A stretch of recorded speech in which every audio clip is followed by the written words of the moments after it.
cha chu illa le khoman ma le mil ni him lo di la sak min dai bang cham jing di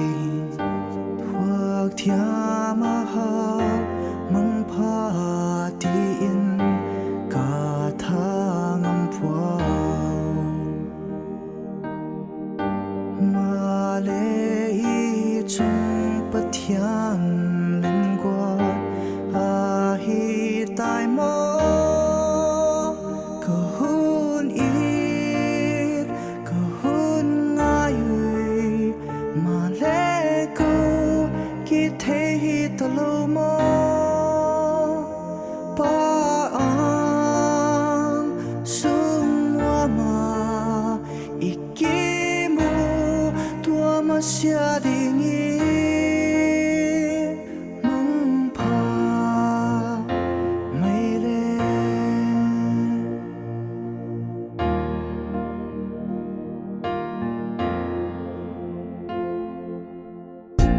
lim a sei la oi khom lai te gel chang in nang me a zua dia nge mual e liam san tum ma le chun la sak min ka hun ko jing ri thuak thia ma ha mang pha ti ka tha ngam phwa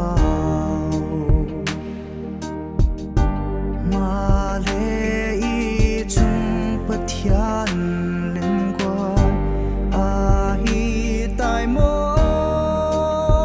ka hun it ka hun ngai ma le ko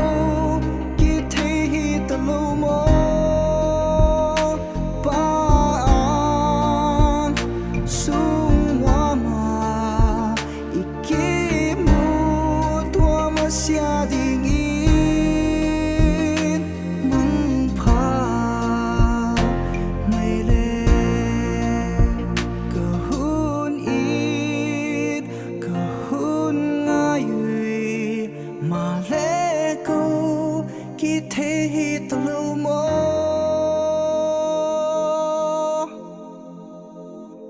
pa